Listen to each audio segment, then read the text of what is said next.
Remember, that compound is not only being used by Pastor Kibuloy. If you believe he is still there, may mga estudyante dyan nag-aaral na hindi na nakapag-aral. May mga nakatira dyan na hindi na nakatira. Pinalabas ninyo doon sa kanilang tinirahan. Sir, Merong nagwo-worship dyan na hindi na nakapag-worship dahil nga sa presensya ninyo.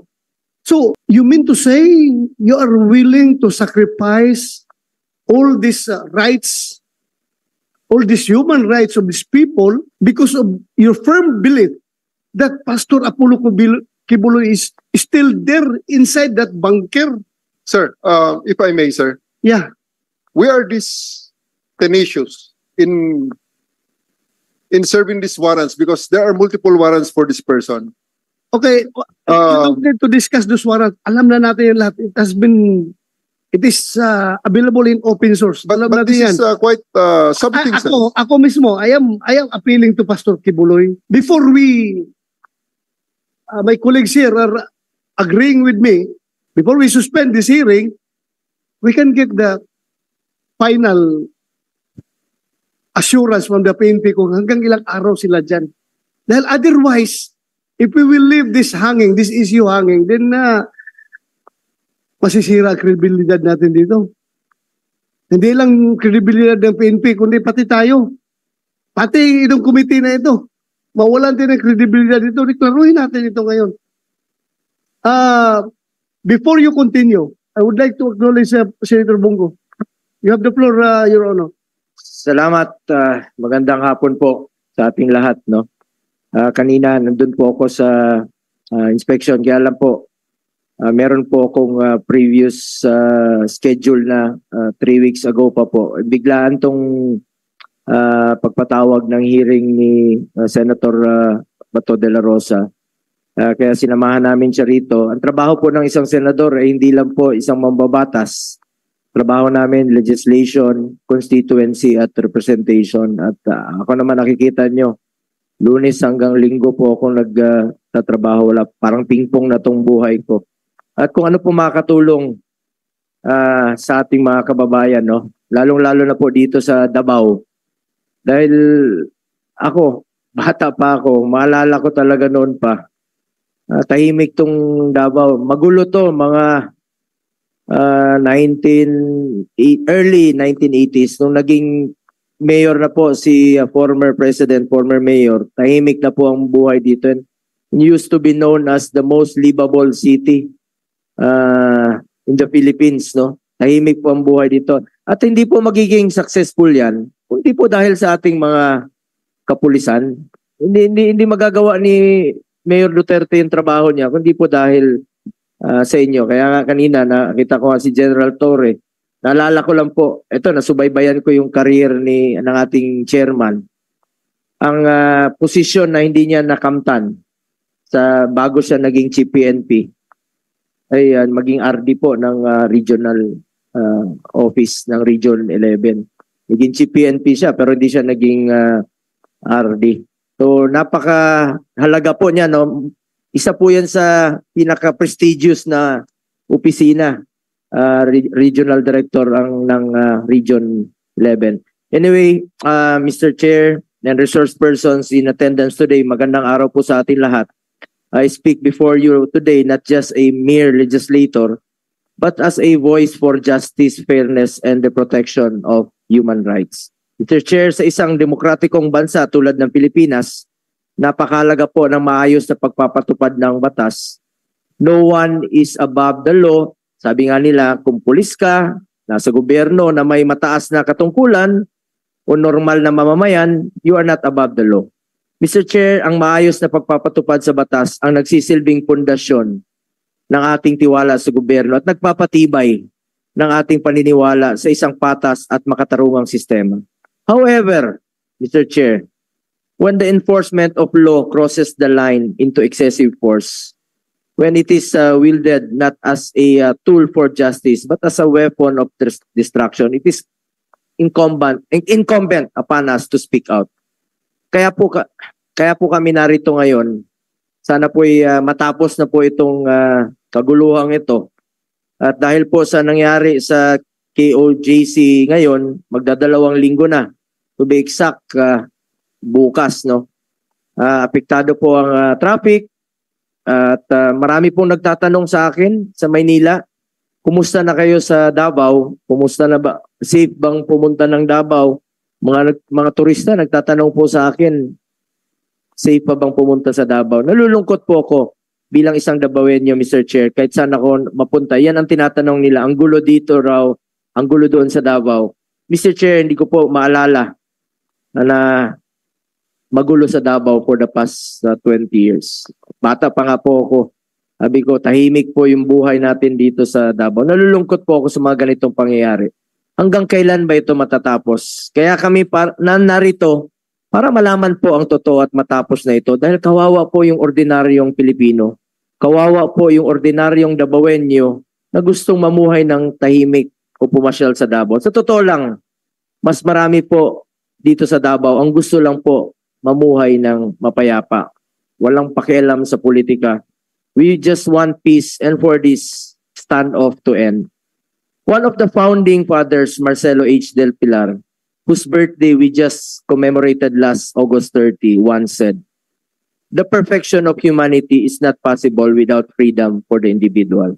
Thus, the existence of social institutions and all political organizations and relationships are justified, insofar as they have for their primary aim the defense and protection of freedom."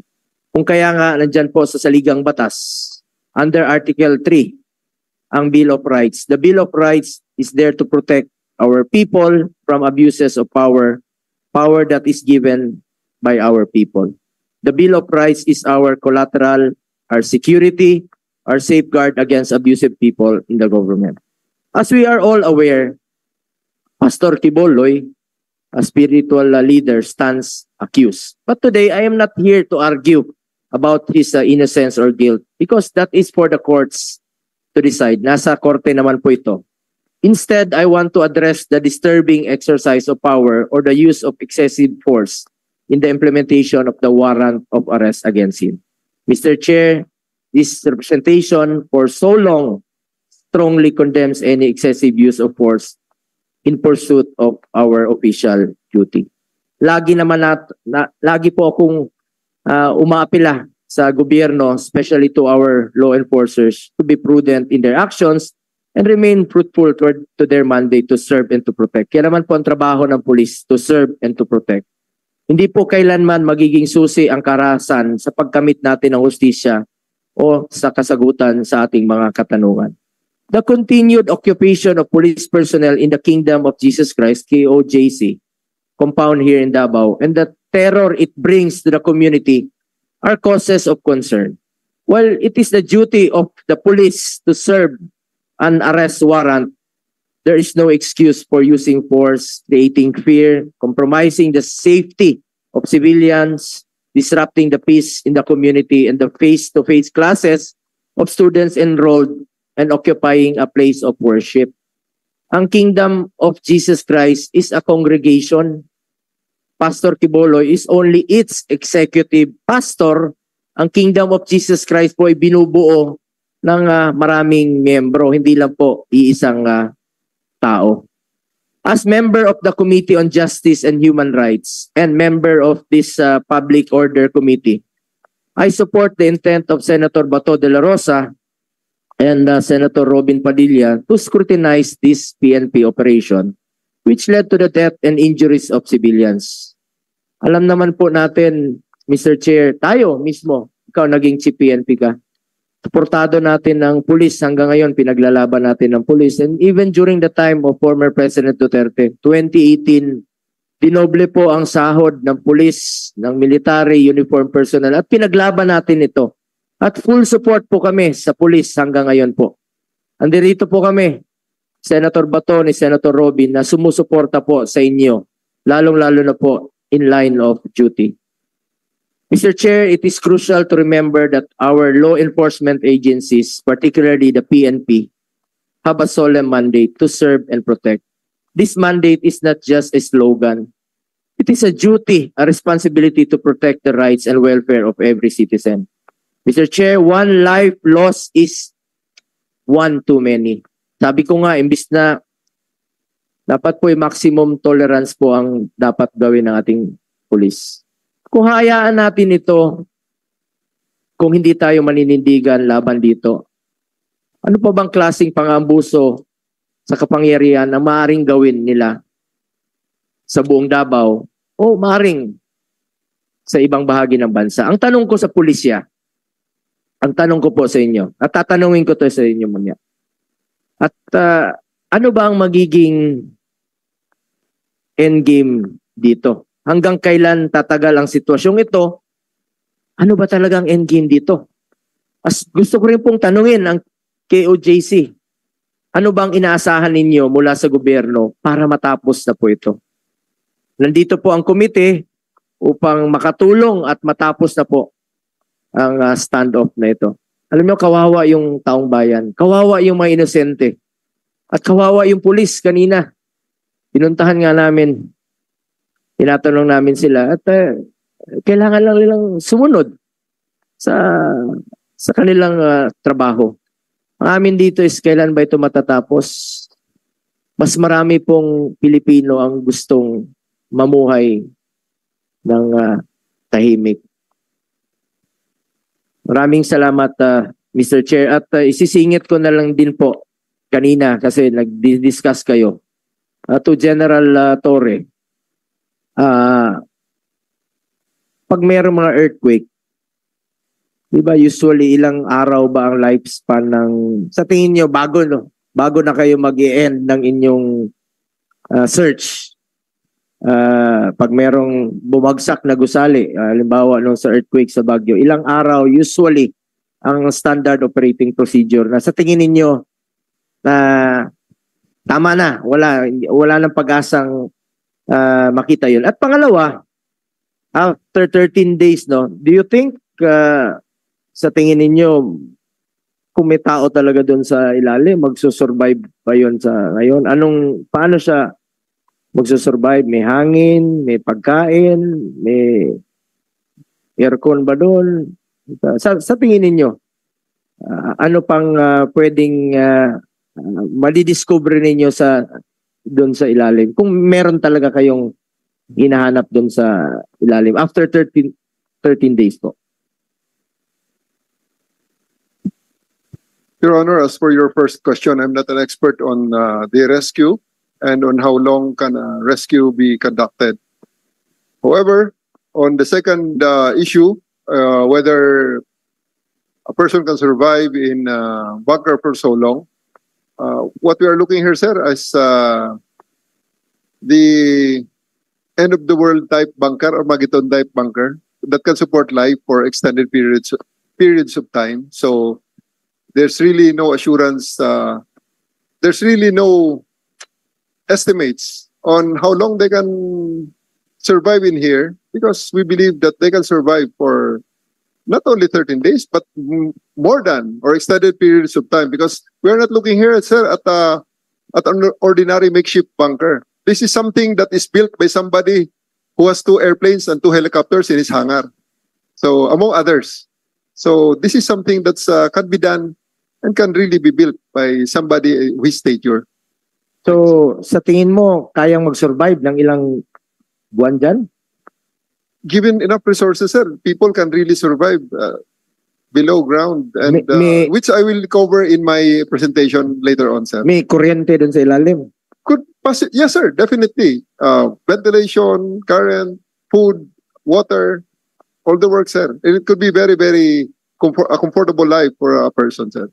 And then yung sa unang tanong ko kanina, yung endgame dito, tatanungin ko rin sa KOJC dito. Anong endgame ba rito? Anong in-expect po natin? That's also covered in the last 3 slides of my presentation, sir. That will be covered. The endgame, sir, is really You can address the question directly. yes. We don't have Mr. to wait for your presentation. We will not stop until Mr. Kibuloy is arrested, because we really gonna turn our back against the helpless and voiceless victims of Mr. Kibuloy. So, meaning you intend to stay there forever? Kung forever hindi makita si Pastor Kibuloy? We have some recommendations in my presentation so that we can end this positively, sir. Because as we speak Remember, here, remember, that compound is not only being used by Pastor Kibuloy. If you believe he is still there. May mga estudyante dyan nag-aaral na hindi na nakapag-aral. May mga nakatira dyan na hindi na nakatira. Pinalabas ninyo doon sa kanilang tinirahan. Sir, Merong nagwo-worship dyan na hindi na nakapag-worship dahil nga sa presensya ninyo. So, you mean to say you are willing to sacrifice all these rights, all these human rights of these people because of your firm belief that Pastor Apollo Kibuloy is still there inside that bunker? Talaga naniwala ka na may bunker dyan sa ilalim? yes, sir. Sir, if I may, sir, Yeah. we are this tenacious in serving these warrants because there are multiple warrants for this person. One of the warrants came out on August 8, 2024. Okay, you don't need to discuss those warrants. Alam na natin yung lahat. It is available in open source. But Alam natin this yan. is quite something, sir. Ako mismo, I am appealing to Pastor Kibuloy if kung po pwede sana, kung gusto lang niya, I have been a law enforcer before I become a lawmaker. So obviously, my bias is on the side of the law. Since he is facing a warrant of arrest, I am encouraging him kung pwedeng isabit niya sarili niya sa korte. Pero, again, nasa kanya yung desisyon na yan. He has all his personal reasons kung bakit ayaw niya mag-surrender. Alam ko yan. Pero, talaga bang desidido kayo na uubusin yung mga araw para lang makita siya dyan kahit na wala na kayo makita? Please allow us, sige. sir, to Magpagkahan tayo dito. Magpagkahan tayo. for a comprehensive answer, sir. Please allow us to present our side in the presentation, sir. We will answer all of Okay, those, sir. okay. Senator Bongo, Bakit hindi pa yung tapos, tanong ko Senator kanina, sinagot niya, ano yung, sensya na kayo ha, na-miss ko lang yung saging dito. Tugba ng saging, kaunta?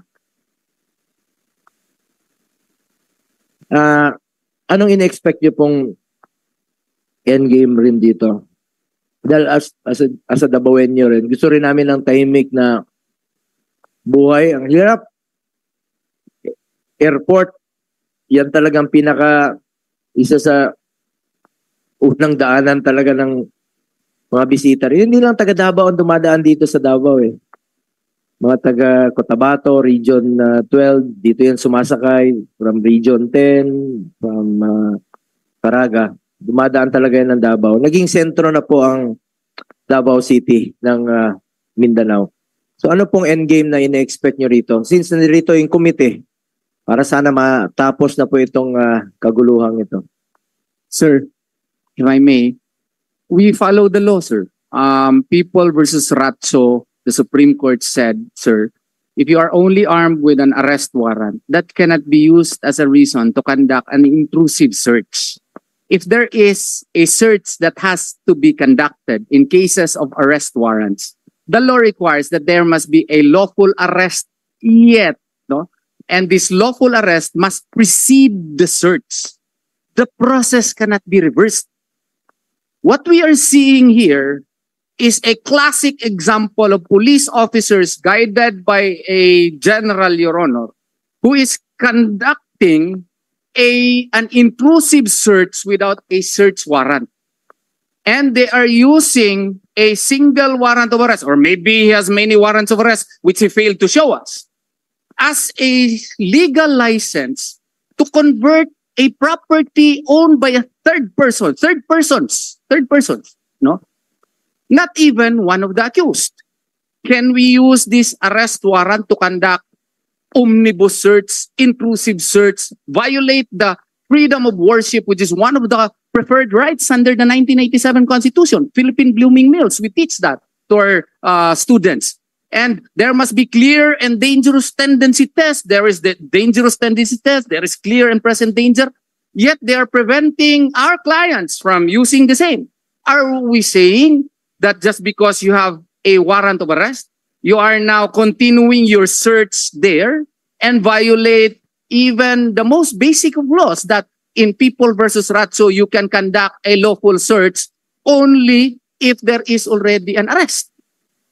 Ang proseso kasi hindi nababaliktad eh. Hindi mo gagamitin yung arrest warrant para mag-conduct ka ng intrusive search and unending and continuing. Their belief na reasonable belief daw, no? Yung reasonable belief, ang contemplation ng Supreme Court dyan ay may A1 ka information talaga na nandun sa isang particular area and defined. And you don't have to conduct a search because if you will use an arrest warrant, no, as a justification. Alam mo, Atty. Torion, I have to cut you short. You need not explain that to them. Alam nila yan. Thank you, Alam nila Your yan. Honor. Alam nila yan. Ako magpaputol ako dito ng 5 kamay ko kung hindi nila alam yan. 5 daliri ko kung hindi nila alam yan. They know that. Alam nila yan. Search incidental to a lawful arrest. Alam mo yan. Kailang basic, advanced, OSIC, lahat yan pinag-usapan palagi yan. But I don't know. Why? Why?